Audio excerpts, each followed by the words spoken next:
ہمارے آقا و مولا حضور پر نور شافع یوم النشور صلی اللہ تعالی علیہ وآلہ وبارک وسلم نے ارشاد فرمایا، حضرت ابو ہریرہ اس کے راوی ہیں، حضور نے فرمایا تکون فتن، فتنے کا زمانہ آ جائے گا، القائد فیہا خیر من القائم، حضور نے فرمایا اس وقت جو بندہ بیٹھا ہوگا نا وہ کھڑے ہونے والے سے بہتر ہوگا، اور والقائم فیہا خیر من الماشی، اور اس وقت جو آدمی کھڑا ہوگا وہ چلنے والے سے بہتر ہوگا،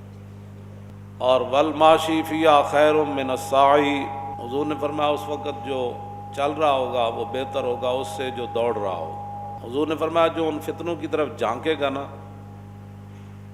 وہ فتنے اسے پکڑ لیں گے، مانا یہ ہے کہ ان سے دور رہنا ہے۔ اور آگے میرے آقا و مولا صلی اللہ علیہ وسلم نے فرمایا فمن وجد ملجا او معاذا فلیعوذ بہ، جب یہ حالات بن جائیں گے تو حضور نے فرمایا جس کو جہاں بھی کوئی پناہ ملے نا،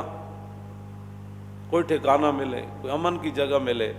تو حضور نے فرمایا پھر وہ اس جگہ پناہ لے لے۔ یہ تو متفقن علیہ حدیث ہے، امام بخاری نے بھی اس کو نقل کیا، امام مسلم نے بھی، وفی روایت مسلم، امام مسلم کی روایت میں اضافہ ہے کہ حضور نے فرمایا کہ النائم فیہا خیر من الیقظان،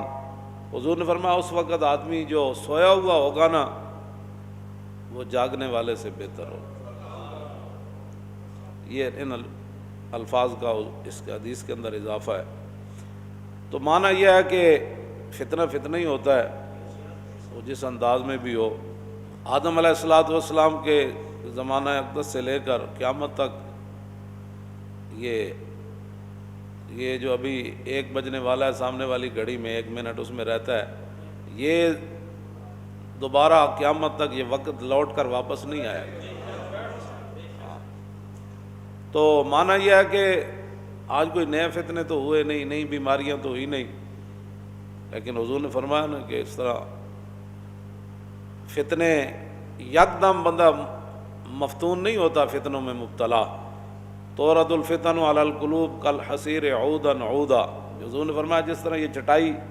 بنی جاتی ہے نا ایک ایک تنکا لگا کر چٹائی، حضور نے فرمایا ایسے فتنے دلوں پر پیش کیے جائیں گے،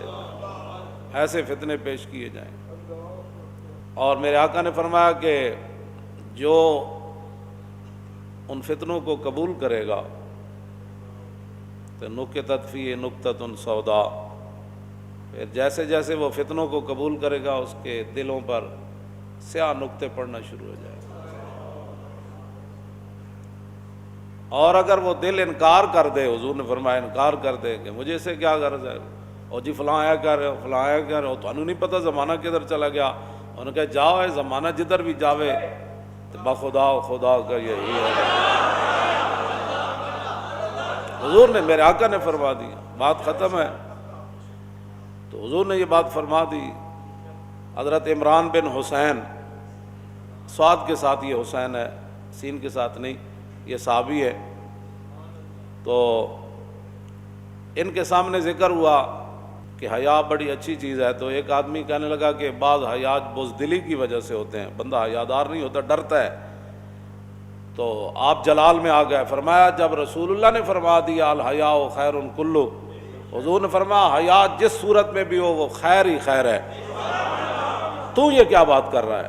تو اپنی طرف سے یہ 2 باتیں کیوں کر رہا ہے کہ بھائی ایک حیا ایسے ہوتا ہے، بس حضور نے فرما دیا حیا بہتر ہی بہتر۔ تو پھر آدمی آہستہ آہستہ پھر جب ایسی باتیں سوچتا ہے، تو جو میں یہ بات ہمیشہ کرتا ہوں، میں نے تو نہیں پڑھا کہ صحابہ نے بیٹھ کر پھر حضور کے علم کو تولا ہو، ہاں جی، پھر حضور کے معراج شریف پر آنے جانے پر بیٹھ کر کتابیں لکھی ہوں، باتیں کی ہوں، پھر یہ کہا ہو کہ یہاں سے حضور سنتے ہیں تو یہاں نہیں سنتے۔ تو جب انہوں نے حد ہی کر دی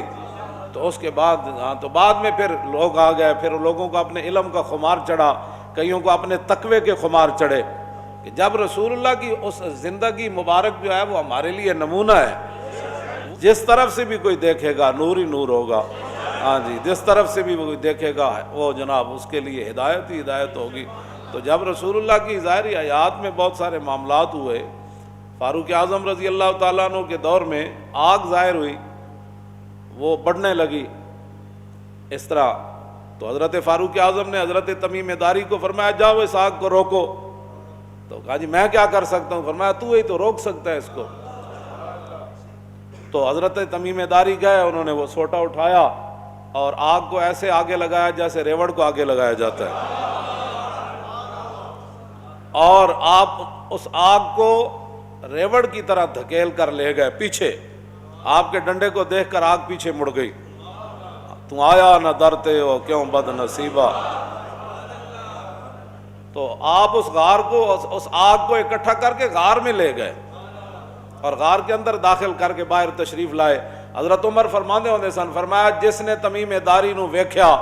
اور جنہیں نہیں ویکھیا دونوں برابر نہیں ہو سکتے۔ تو یہ فتنے اور فساد ہر دور میں رہے ہیں، لیکن اس دور میں چونکہ میڈیا اور یہ ایسی چیزیں لوگوں کے سامنے گھڑتا ہے، لوگوں کا اللہ رسول پر پتہ نہیں یقین کیوں اٹھ گیا ہے۔ میں تو حیران ہوتا ہوں کہ میڈیا نے کہہ دیا تو بس جی سارے اندر وڑ گئے تھے، سارے منہ تے چھکے چاڑ لائے تھے۔ جناب وہ رب کی قدرتیں کدھر گئیں؟